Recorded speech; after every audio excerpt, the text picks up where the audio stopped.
So, hi everybody. Glad you could join me. This is Nanny K with Eric Hill's Papercraft Studio. We're going to get 2 prompts today in the Junk Journal July 2024. I plan on doing at least 1. Now I'm going to try to get to 2. So we're going to be doing picture and the prompt for poetic if we get to a second one.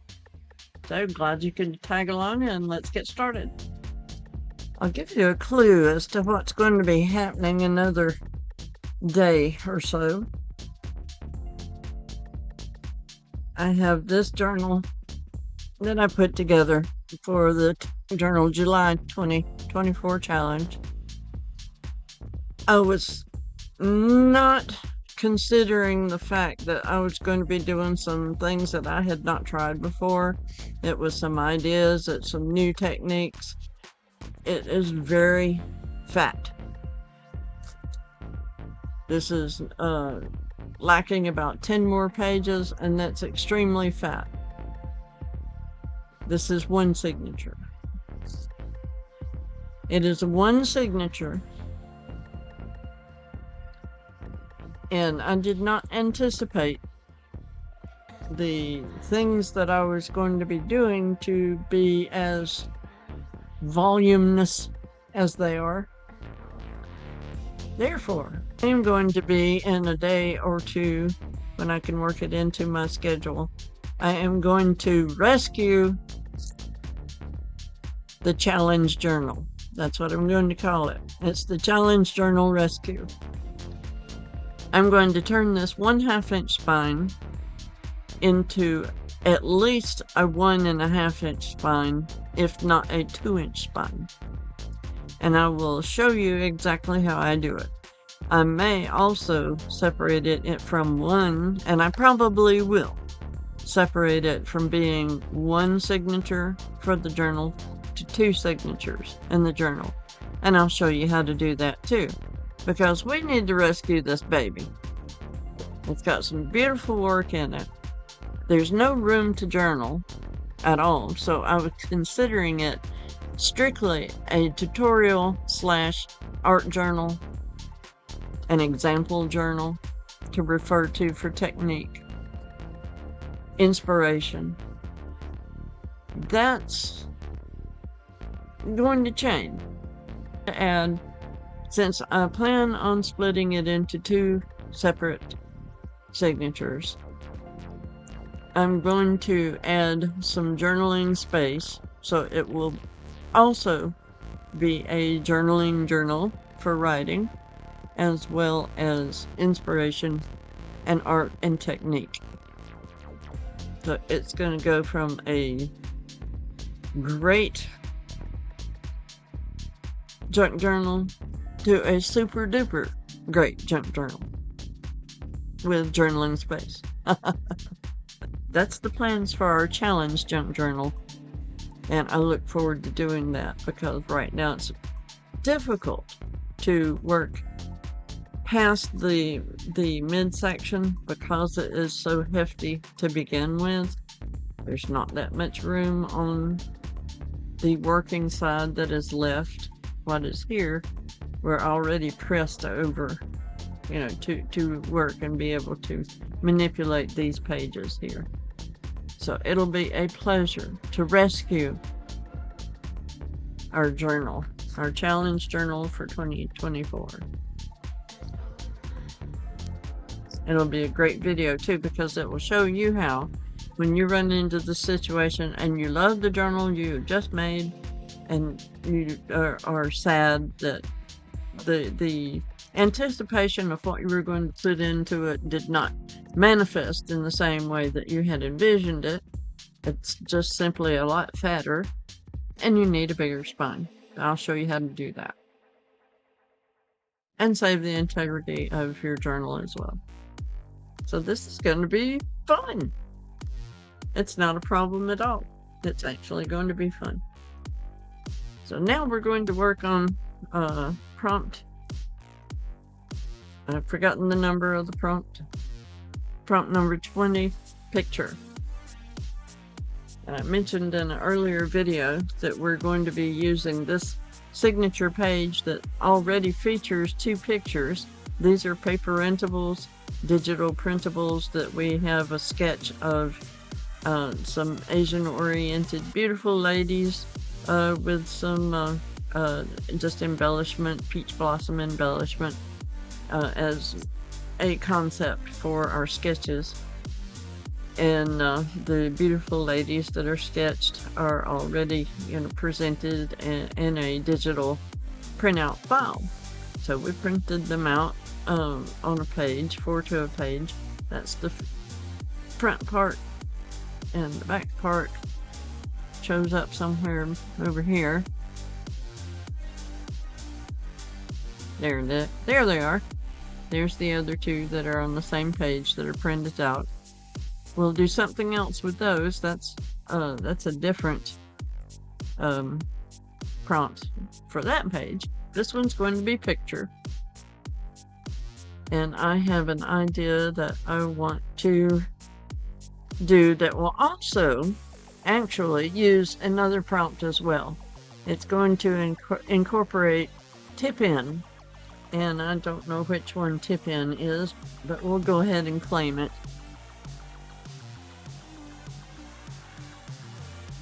Number 23 is going to be tip in. So it's 20 picture and 23. I'm just going to put 23 there because I know it's going to be a tip in. And that's what we have for that page. And the first thing that I need to find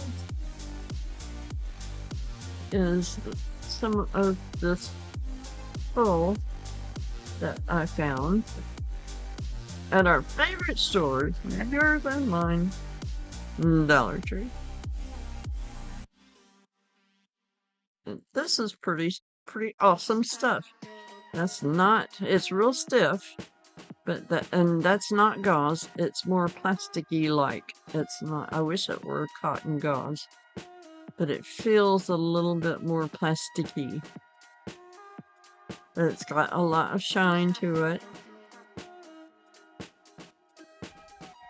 That's real stiff, but it's not wire. Also, undo this and look at this. This is called decorative mesh. This is not called tulle. And neither was this. As a matter of fact, what did that say on the package? What did they call this? It's also called decorative mesh. So I'm hoping this is not as plasticky feeling as the white one is. And that doesn't feel as stiff or as plasticky. Yeah. That feels more like tulle to me. That's so neat. It's got like little balls like it's been sprayed with fake snow or something like that. And it's a real cute peachy color. Yeah, I think I'll be using that. I'm not sure. Maybe I'll wind up using both.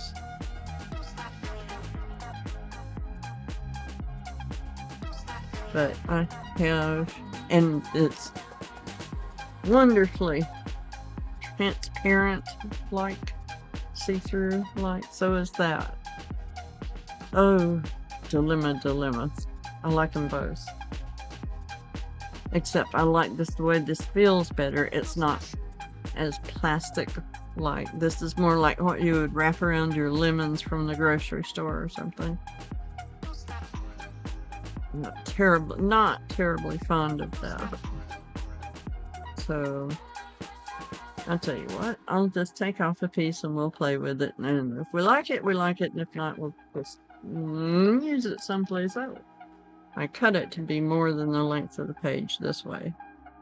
But that is the available surface area of this, because I do want to tip in from the top and from the bottom, and we're going to join them in the middle. That's my idea. That's what I want to do. But how I want to layer it, these fabrics and the border that I want to use around it, that I still have to determine how I want to approach that.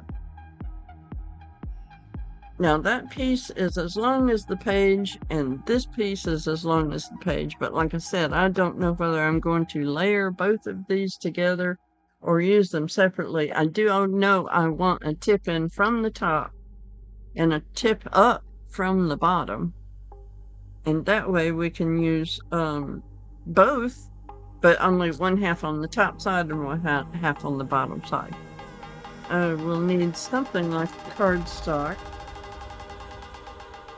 and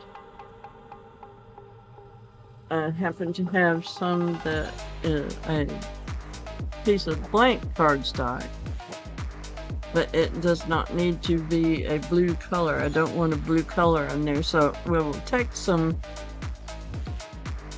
book pages and do a cover of book pages. Just take a couple of really wordy book pages, like this page and this page. Well, I'll probably need a couple of more pages than just 2. Probably need maybe 4 pages. So these, is that 3? Let's pull 4. So we have our pages to cover the cardstock with.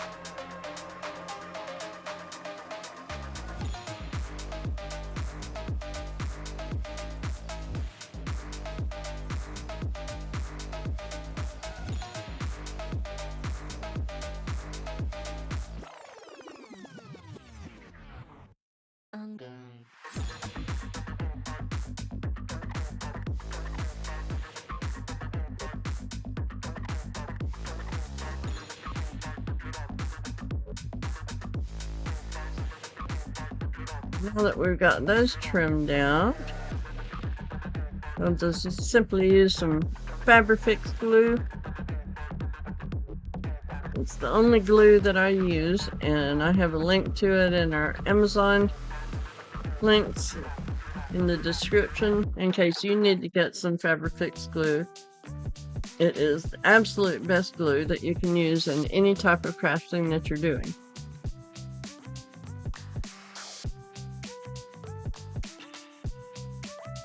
And I'm not paid to say that, it's just from experience and the fact that I like using it more than any other type that I have to use. And I missed one. I missed a slot. Okay.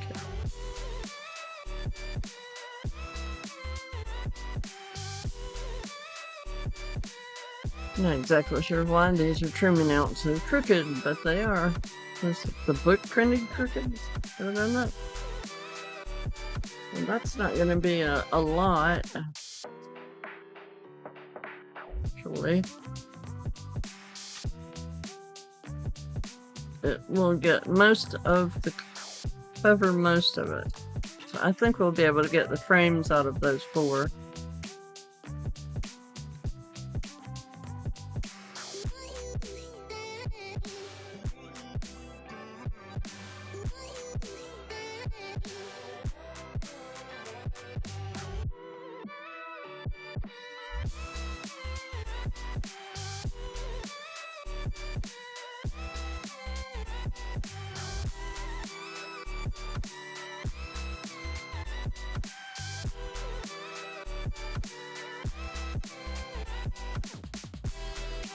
And get the edges trimmed off of this now that it's glued down and dry.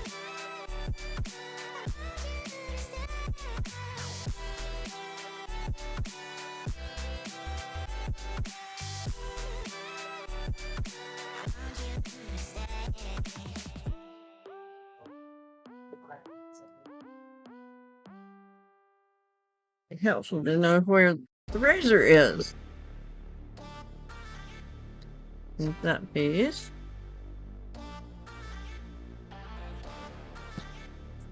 relocate my coffee.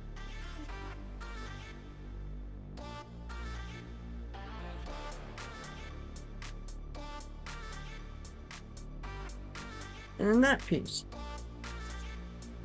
And I'm kind of wondering if I probably need to cover the other side as well. Seeing as how this is see-through. And let me think about it a minute. Yeah, I'm going to have to cover the other side as well. So I'll go ahead and do that and be back in the next part.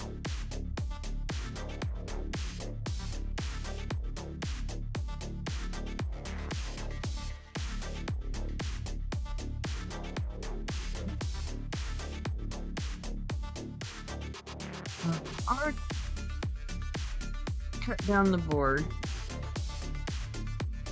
to the width that I want, but I also that I want to use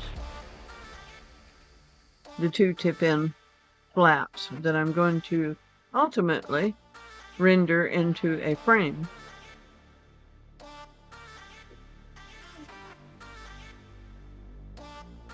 So what I need to do now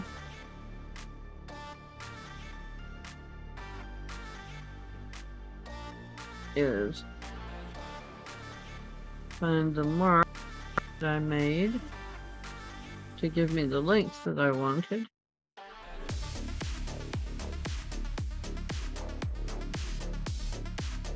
And cut that section.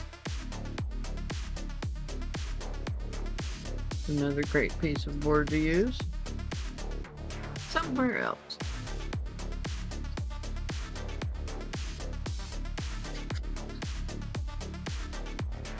Okay, so now we basically have the two sides of the frame for the upper and lower.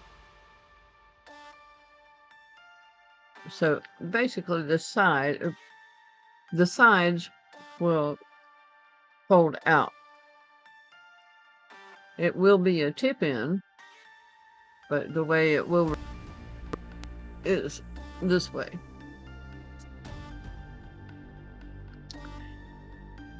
I'm going to use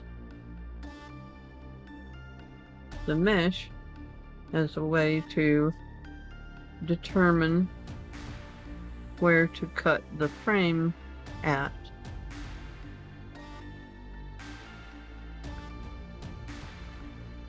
And I'm just going to lightly mark the mesh outside of where I need to cut it at. So in order for it to be hinged, so to speak, it needs to be a little above the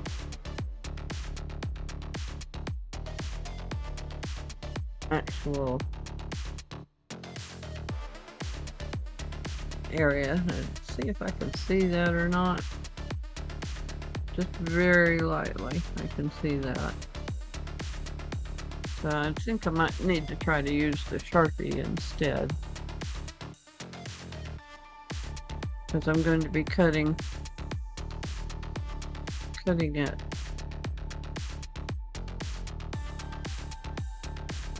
just inside of where it's marked at.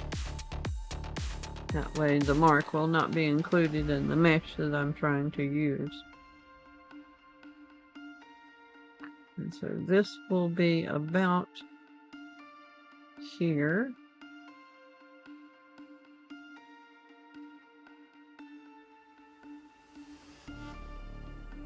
And this should be marked right here. Really should have something underneath there.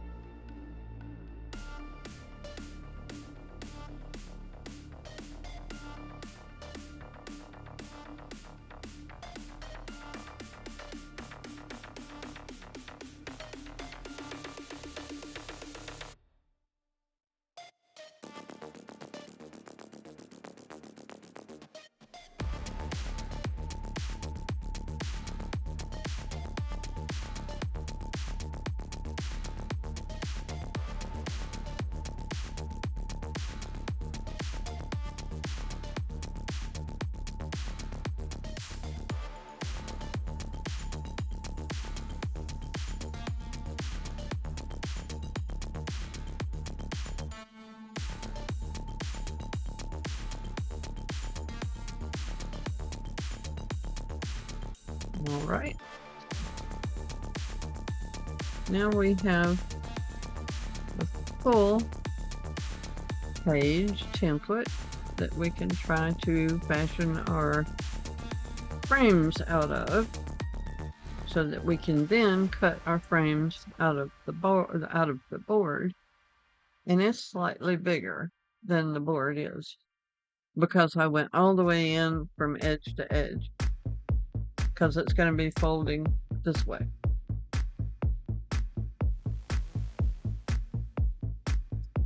With that in mind, it is the length that it needs to be. This is a bit different here. So where the variation needs to be is, it's got a lot of room here, not a lot of room here toward the spine, toward the center. So we can play with how far we cut in here, but this has to be fairly exact. So I imagine that we can get away with measuring this. That's a 1/2 inch in. And 1/2 inch here is fine. A 1/2 inch under her chin is perfect, but that's butted all the way up.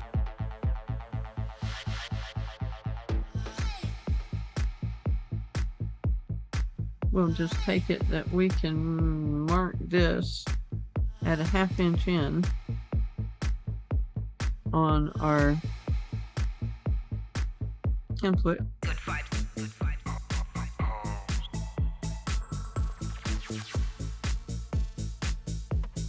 Mark it a few places, a 1/2 inch in.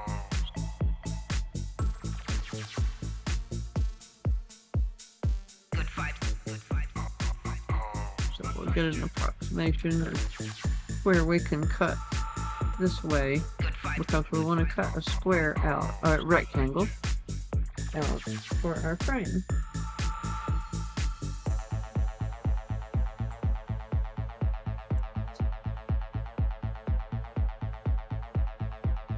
Now, where we really need to have a mark is here,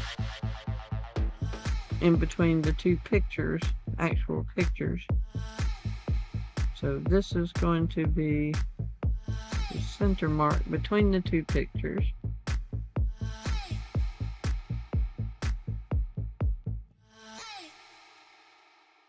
See if I can get a mark on the other side.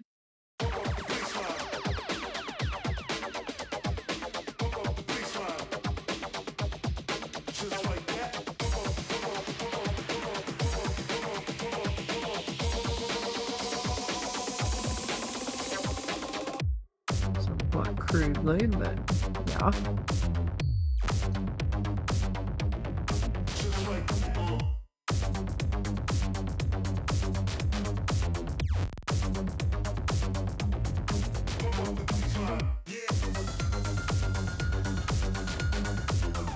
Should be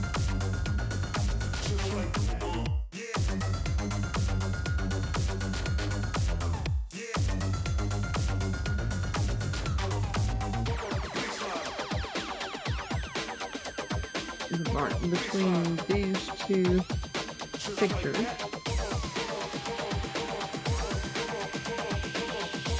Now this is going to have a lot of the peach in front of her face, and kind of cut off part of her hair. And I would say probably a 1/2 inch at the most, maybe a 1/4 inch. 1/4 inch looks like, yeah. Well, it would help if I used that. That's 1/2 inch. That's 1/4 inch. That's too short. 1/2 inch is about right. That's more than I'd like to cover up of this, but we have no choice.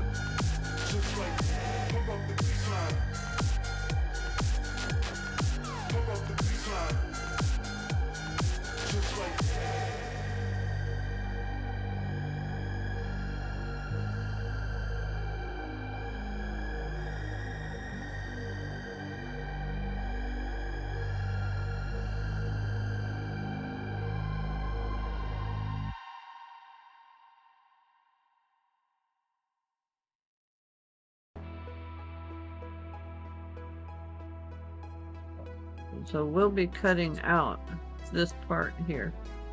This is what we cut out.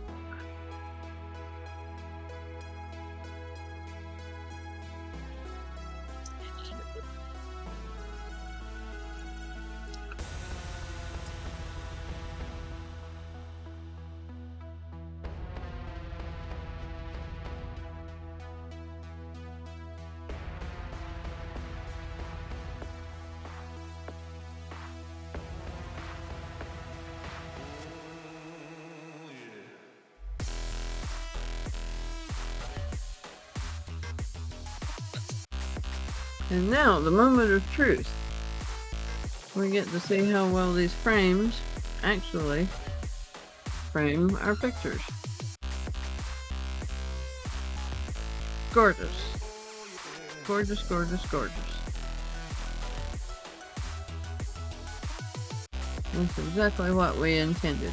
Now we'll need to cut it here because this frame is going to fold up this way, and this frame will fold down this way. Let's see how this is going to be cut out of this box. We'll leave it, should we leave it thin on the inside or the outside? Because that's going to be probably 1/4 of an inch thinner. It's not going to be the full 1/2 inch on the outside. Should it be thinner on this side?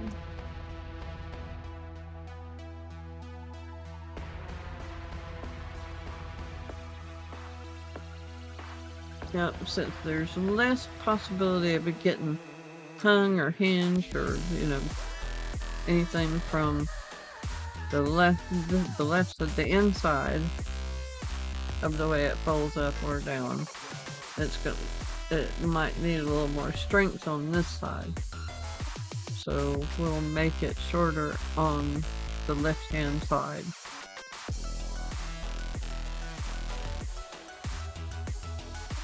Okay, I got it.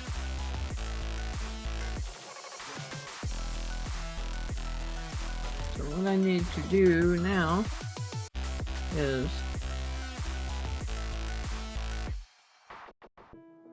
lay that flat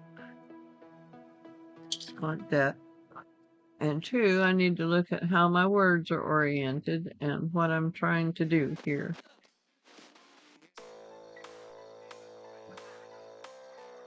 Since this will be on the little one will be on the bottom, the smaller frame is on the bottom.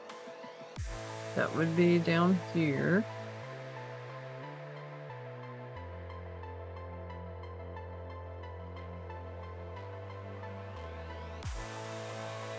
So that needs to be oriented with the fatter side of the frame to the outside.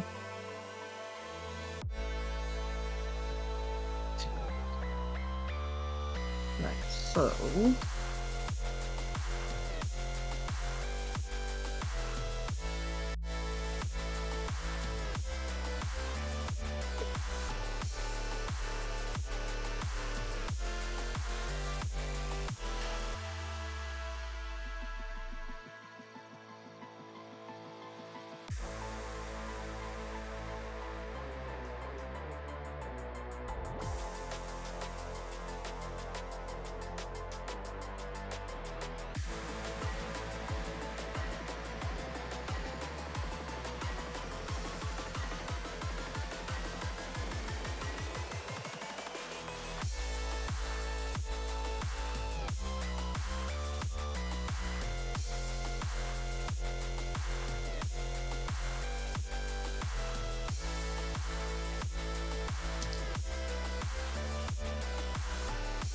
Okay, like that.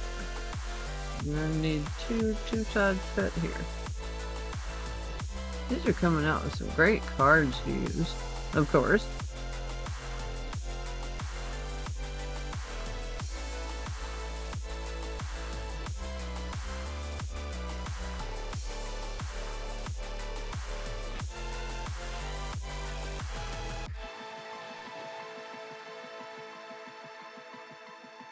Okay.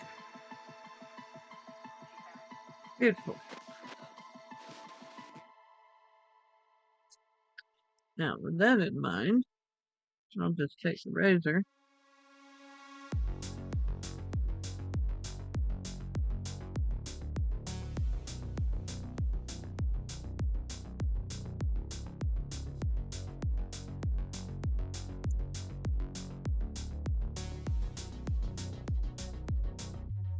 And go ahead and cut that part off.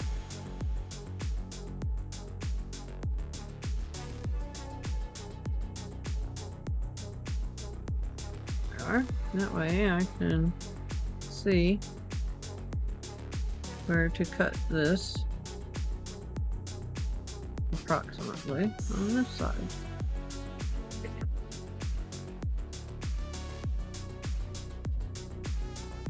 Now we have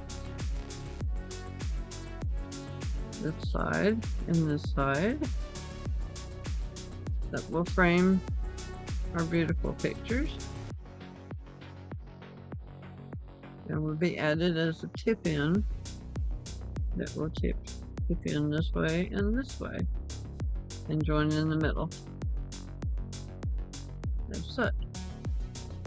What I'm going to do now is, I'm pretty sure that this was the piece for this side. I'm going to add this to the back side of our frame,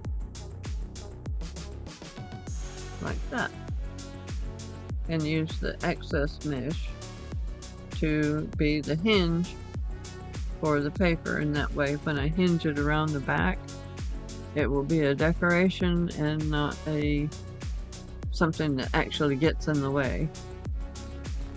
It won't cover anything up, in other words.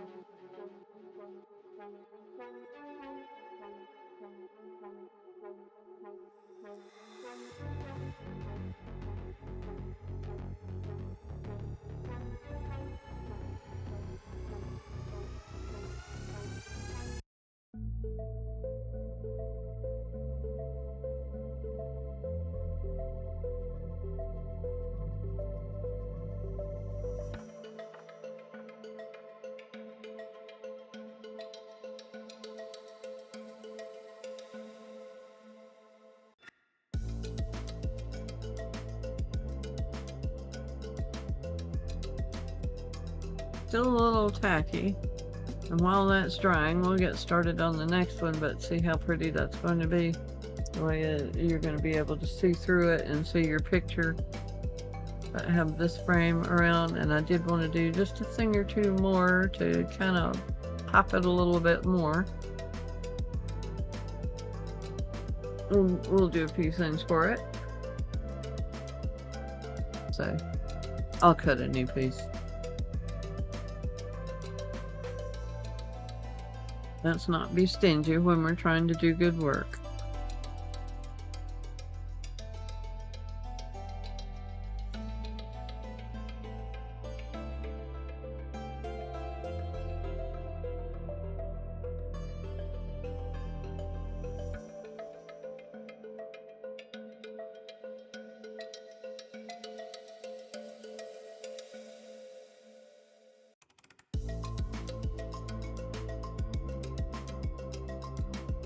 For further tackiness and adhesion.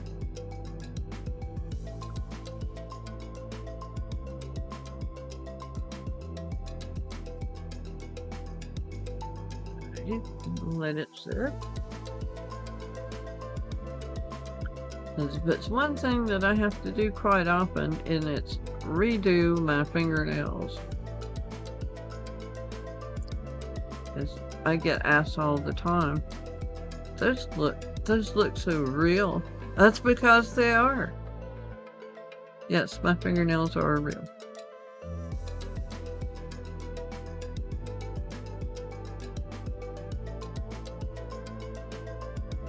I have had artificial nails before, and they had to, you know, of course, use the Dremel tool to do things with the artificial nails, and it ruined my actual fingernails so badly that I will not do that again. I have extremely strong fingernails that grow really long all by themselves, and I don't really need, I just need to take the time to keep my own without breaking them. And I do a lot of things that do harm my fingernails, like gardening. I used to ride motorcycles quite a bit, and you do things that break your fingernails off. But if I'm doing things, not doing active gardening, that sort of thing, like especially over the winter, we got long fingernails, and they stay long.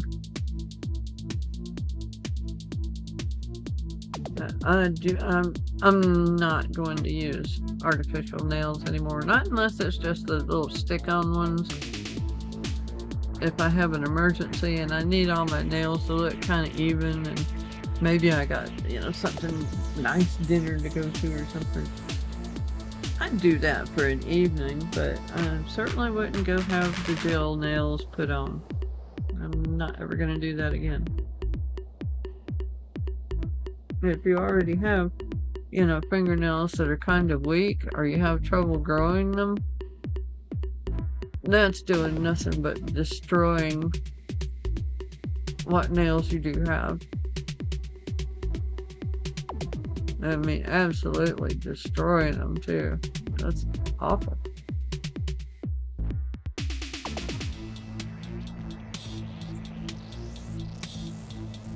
Alright.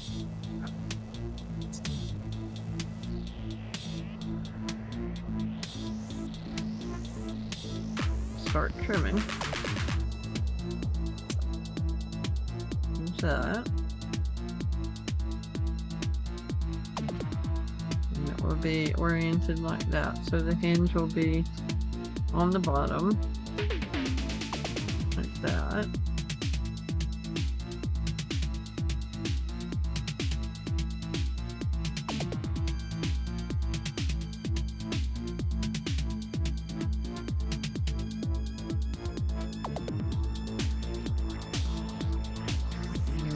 While we're letting that dry, see, that'll be hinged up, so the only fringe that'll be sticking out will be to the right, like that.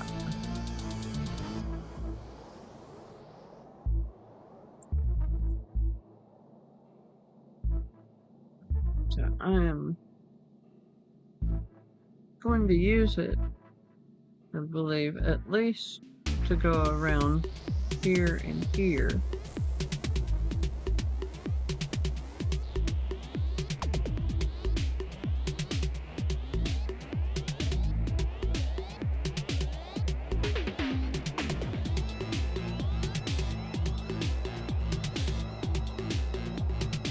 And so I've got background noise, so I'm just going to cut it off, and I'm going to put music behind this. And there's not a whole lot of explanation left. You pretty much know what I'm going to be doing, and you can watch the process and everything, because there's not, like I say, there's not a lot of explanation needed.